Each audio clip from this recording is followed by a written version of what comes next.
ಶ್ರೀಕೃಷ್ಣಾಯ ನಮಃ. ವಸುದೇವಸುತಂ ದೇವಂ ಕಂಸಚಾಣೂರಮರ್ದನಂ ದೇವಕೀ ಪರಮಾನಂದಂ ಕೃಷ್ಣಂ ವಂದೇ ಜಗದ್ಗುರುಂ.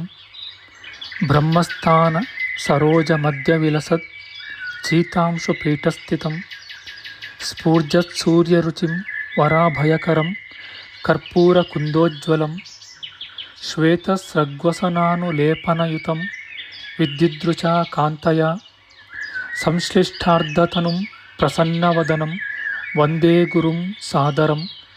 ಶ್ರೀಗುರುಭ್ಯೋ ನಮಃ. ಲಂಬೋದರಂ ಪರಮಸುಂದರಮೇಕದಂತಂ ರಕ್ತಾಂಬರಂ ತ್ರಿನಯನಂ ಪರಮಂ ಪವಿತ್ರಂ ಉದ್ಯದ್ದಿವಾಕರ ಕರೋಜ್ವಲಕಾಯಕಾಂತಂ ವಿಘ್ನೇಶ್ವರಂ ಸಕಲವಿಘ್ನಹರಂ ನಮಾಮಿ.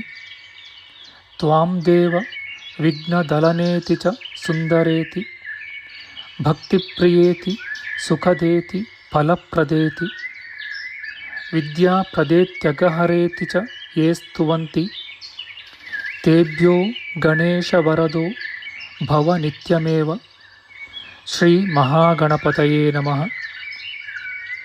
ಯಾ ಕುಂದೇಂದು ತುಷಾರಹಾರಧವಳ ಯಾ ಶುಭ್ರ ವಸ್ತ್ರಾವೃತ ಯಾ ವೀಣಾ ವರದಂಡಮಂಡಿತಕರ ಯಾ ಶ್ವೇತ ಪದ್ಮಾಸನ ಯಾ ಬ್ರಹ್ಮಾಚ್ಯುತ ಶಂಕರ ಪ್ರಭೃತಿಭಿಃ ದೇವೈಃ ಸದಾ ವಂದಿತಾ ಸಾ ಮಾಂ ಪಾತು ಸರಸ್ವತೀ ಭಗವತಿ ನಿಶ್ಶೇಷ ಜಾಡ್ಯಾಪಃ.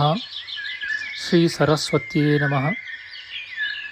ವೇದಾರ್ಥತತ್ವವಿಶದೀಕರಣೇನ ಪುಂಸಾಂ ಉಚ್ಚೈರ್ಗತಿಂ ಜಗತಿಯೋ ದಯಾಯ ವಿಧಾತುಂ ರಮ್ಯಾಂ ಪುರಾಣಪದವೀಂ ಪ್ರಣಿನಾಯ ತಸ್ಮೈ ಲೋಕೇಶವೈಭವಪುಷೇ ಋಷಯೇ ನಮಸ್ತಾತ್.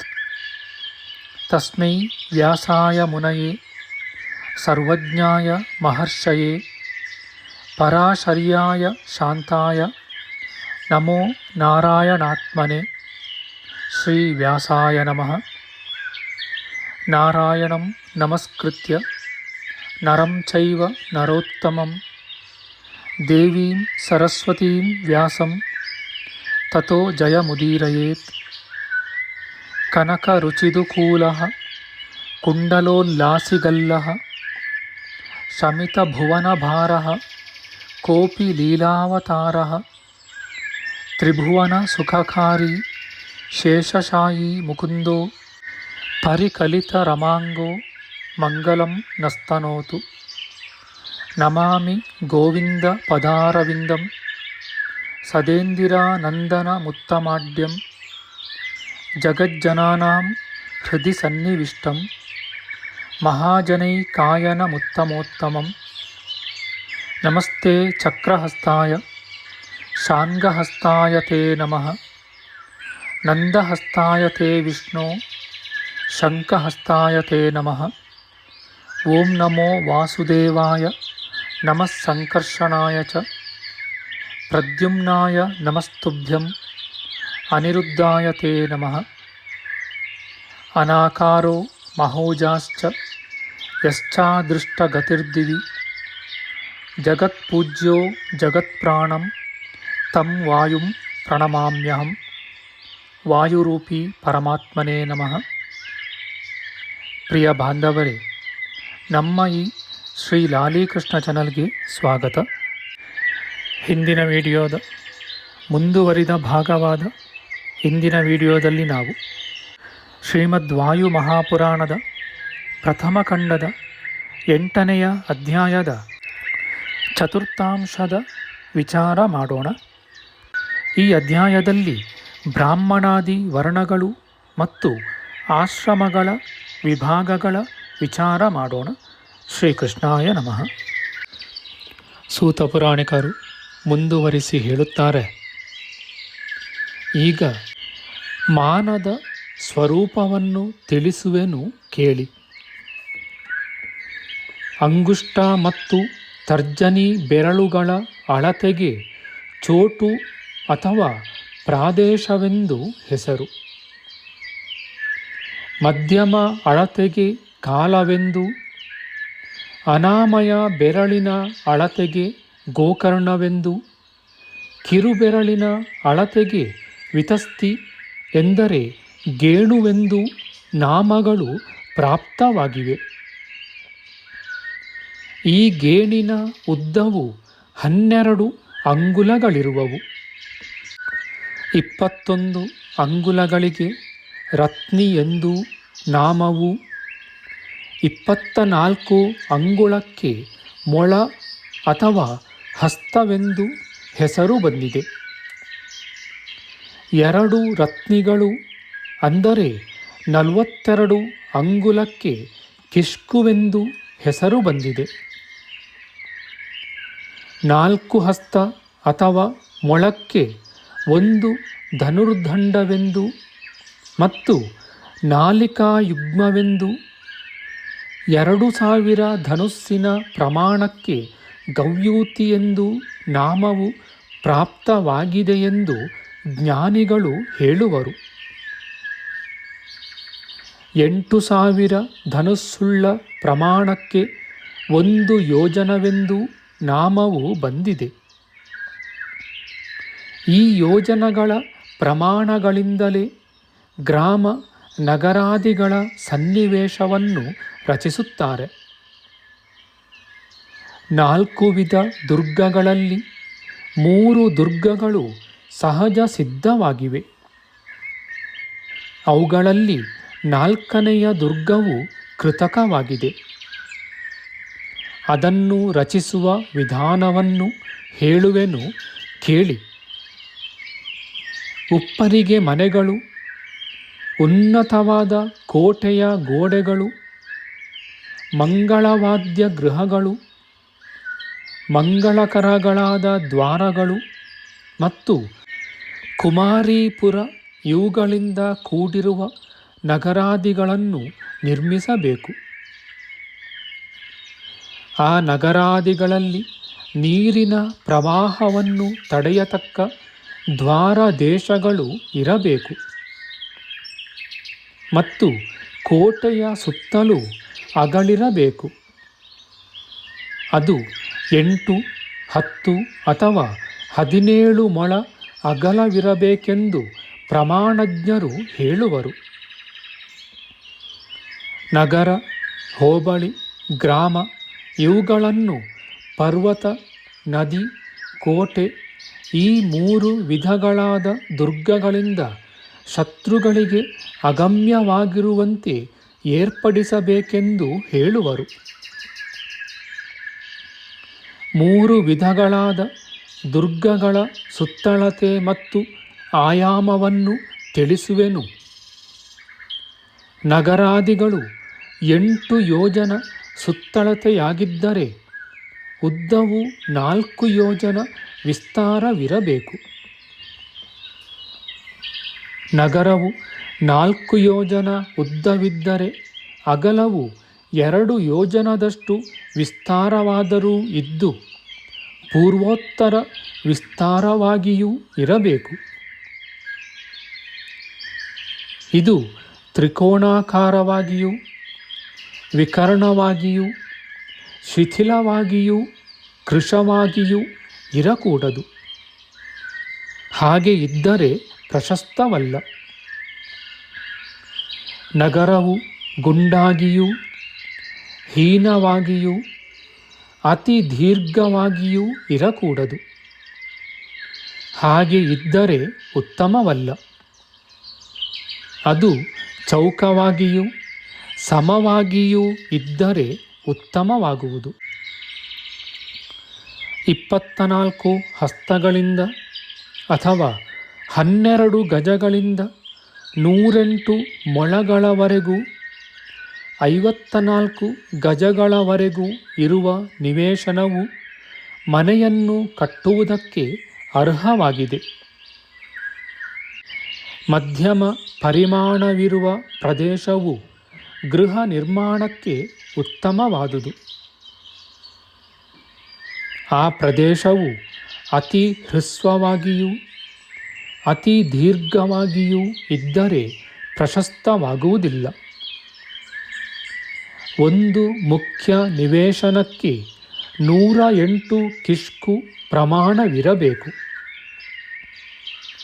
ನಗರದ ಅರ್ಧ ಯೋಜನ ದೂರದಲ್ಲಿ ಹೋಬಳಿಯೂ ಅದಕ್ಕೆ ಹೊರಭಾಗದಲ್ಲಿ ಗ್ರಾಮವೂ ಇರಬೇಕು.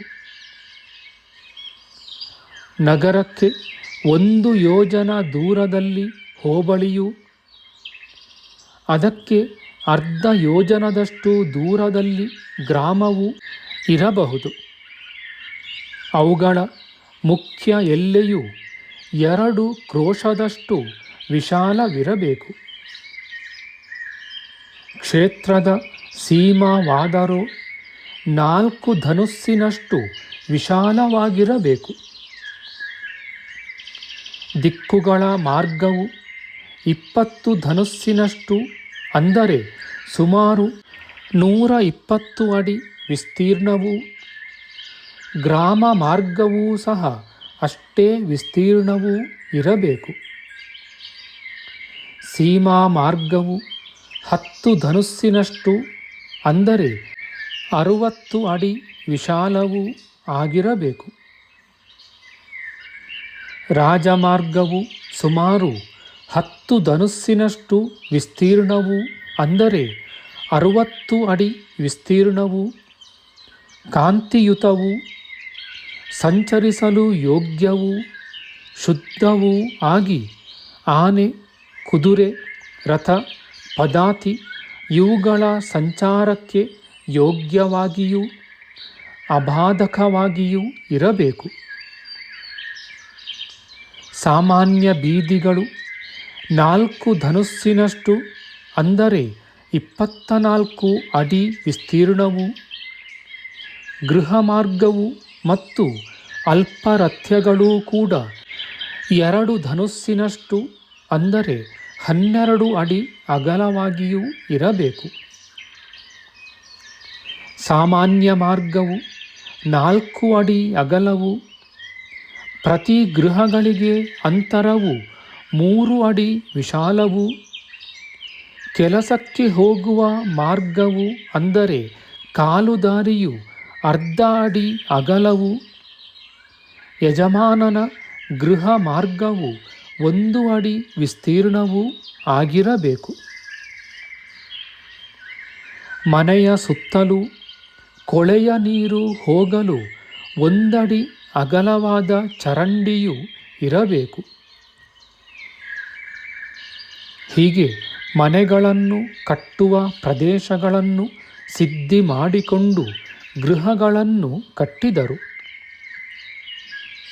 ಪೂರ್ವದಲ್ಲಿ ಸಕಲ ಇಷ್ಟಾರ್ಥಗಳನ್ನು ಕೊಡುವ ಕಲ್ಪವೃಕ್ಷಗಳು ಮನೆಗಳಲ್ಲಿ ಹೇಗೆ ಇದ್ದವೋ ಹಾಗೆಯೇ ಅವುಗಳನ್ನು ಇರಿಸಬೇಕೆಂದು ಯೋಚಿಸಿ ಕಾರ್ಯವನ್ನು ಪ್ರಾರಂಭಿಸಿದರು. ಪೂರ್ವದಲ್ಲಿ ಆ ಕಲ್ಪವೃಕ್ಷಗಳು ನಷ್ಟವಾದವು. ಅವುಗಳ ರೆಂಬೆಗಳು ಕೆಲವು ಕಾಲವಿದ್ದು ಅವು ಸಹ ನಾಶವನ್ನು ಹೊಂದಿದವು. ಪುನಃ ಅವು ಹಿಂತಿರುಗಿ ಬರಲಿಲ್ಲ. ಆ ಕಲ್ಪವೃಕ್ಷದ ಶಾಖೆಗಳು ಹೇಗೆ ನಷ್ಟವಾದವೋ ಹಾಗೆಯೇ ಪುನಃ ಬರಬೇಕೆಂದು ತಿಳಿದು ಪ್ರಯತ್ನ ಮಾಡಿದರು. ಆದುದರಿಂದ ಆ ಶಾಖೆಗಳಿಗೆ ಶಾಲಾ ಎಂಬುದಾಗಿ ನಾಮವು ಪ್ರಾಪ್ತವಾಗಿದೆ.